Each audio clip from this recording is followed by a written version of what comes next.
নমস্কার, আশা করি সবাই খুব ভালো আছেন।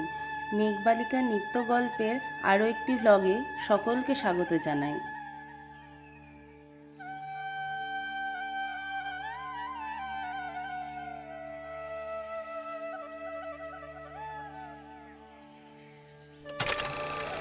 এটা ছিল কালী পুজোর সকাল। ভোরবেলা উঠে আমি, দাদা, বৌদি, বোনরা মিলে গেছিলাম নৈহাটির বড় মার কাছে পুজো দিতে। আমাদের সকাল সকালেই যেতে হয়, কারণ আমাদের বাড়িতে তো পুজো, তাই পরে যাওয়া সম্ভব নয়। ভোরবেলা উঠে স্নান করে 5টা-8টের ট্রেন ধরে গেছিলাম আমরা বড় মার দর্শনে। কে বলবে এটা ভোরের ট্রেন, বসার জায়গা তো দূরস্থ, নৈহাটি নামতে পারবো কিনা সেটাই ভাবছিলাম। যাই হোক, কোনো রকমে নৈহাটি নেমে পায়ে চাকা লাগিয়ে হাঁটা শুরু করলাম। কিন্তু কপাল খারাপ, আর কি, সোজা রাস্তায় নো এন্ট্রি। অনেকটা পথ এখন ঘুরে যেতে হবে বড় মার কাছে।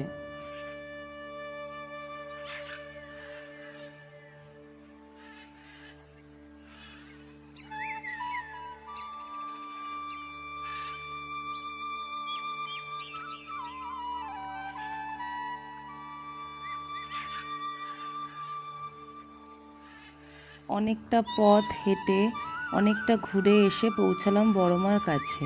মানুষগুলোকে দেখুন, সেই গঙ্গা থেকে দণ্ডি কেটে আসছে মায়ের কাছে নিজের মনোবাঞ্ছা পূরণের আশায়। দেখে আমাদের শরীরে কাঁটা দিচ্ছিল। একজন দুজন না, হাজার হাজার মানুষ, হাজার হাজার ভক্তের ভিড়। বড় মার প্রতি মানুষের অগাধ ভালোবাসা এবং ভক্তি সত্যি চোখে না দেখলে তা বোঝা যায় না। বহু মানুষ বহু দূর দূর থেকে আসে তাদের মনোবাঞ্ছা পূরণের আশায়, মাকে একবারটি দেখার আশায়। মার মুখের দিকে তাকালে যেন মন ভরে যায়, চোখ ফেরাতেই ইচ্ছা করে না। মার কাছে একটাই প্রার্থনা, সবার ভালো করো, মঙ্গল করো এবং সুবিচার পাইয়ে দাও।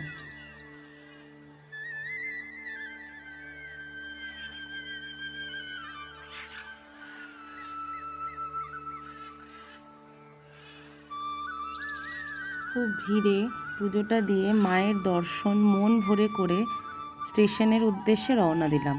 তার সাথে দেখে নিলাম আরও কিছু ঠাকুর। নৈহাটি স্টেশনে পৌঁছালাম। এবার ট্রেনের অপেক্ষা। বেশিক্ষণ দাঁড়াতে হয়নি ট্রেনের জন্য। ট্রেনটা একদম ফাঁকা ছিল। সকালের ট্রেন, তার উপর আবার ছুটির দিন। আরাম করেই বাড়ি ফিরলাম সকলে মিলে।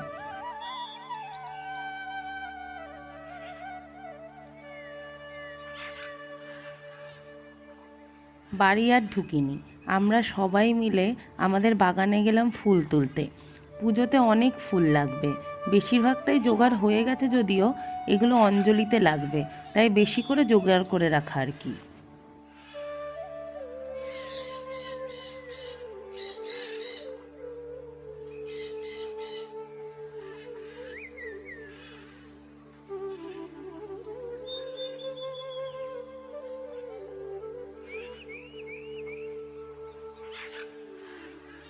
শরৎ পেরিয়ে হেমন্ত আসলেও শিউলি ফুল কিন্তু এখনও গাছে রয়েছে প্রচুর। গাছ ঝাঁকাতেই এক ঝাঁক ফুল মাটিতে পড়ল, কি সুন্দর লাগছে দেখতে।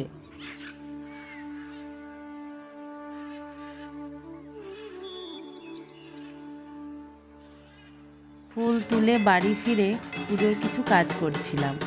এর মধ্যেই ঢাকি কাকু এসে ঢাক বাজানো শুরু করে দিল, যা পুজোর আনন্দটার মাত্রা যেন দ্বিগুণ করে দিল। এই যে আমাদের বাড়ির সবচেয়ে ক্ষুদে সদস্য, আমার দিদির ছেলে। ওর মাত্র 7 বছর বয়স। কি সুন্দর ঢাক বাজায় দেখুন। ও কিন্তু কখনো কারোর কাছে শিখেও নি। ওর একটা প্রতিভাই বলতে পারেন, এত অল্প বয়সে এত সুন্দর ঢাক বাজায়। এখানে মামিরা মিলে করছে পুজোর ভোগের আয়োজন। মন্দিরের ভেতরে সমস্ত কিছু গোছানো অনেকটাই হয়ে এসেছে। বাইরে সব ফুল ফল গুছিয়ে রাখা হয়েছে। সত্যি বলতে সব কিছু ভিডিও করে ওঠা সম্ভব হয়নি আমার।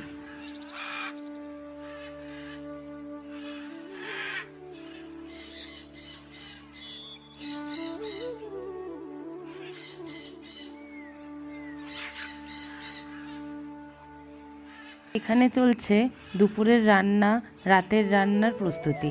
যাক, এখানে আমার বেশি এসে লাভ নেই, উপোস করেছি। এসব দেখলে খিদেটা বেড়ে যাবে। এই যে এসে গেছেন মিস্টার সাহা। কিছুর মাঝেই আজকে একটাই মন খারাপ।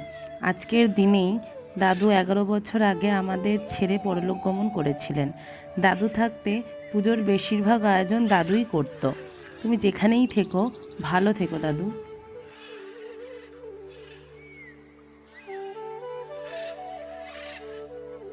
ওপরে দুপুরের খাওয়া দাওয়া শুরু হয়ে গেছে। মেনুতে ছিল ভাত, ভেজ ডাল, চিপস, ধোকা, ছ্যাঁচড়া, চাটনি, দই, মিষ্টি।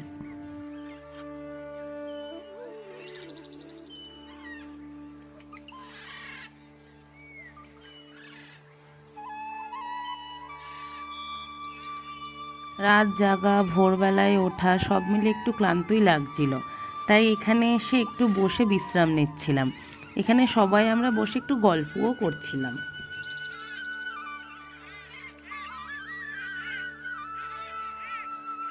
এই যে তিয়াশা, ও আমাকে ক্লান্ত দেখে আগের ক্লিপসগুলো ওই নিচ্ছিল। এখন বাড়িময় লোকজন, আত্মীয়। এইবার মনে হচ্ছে পুজো বাড়ি।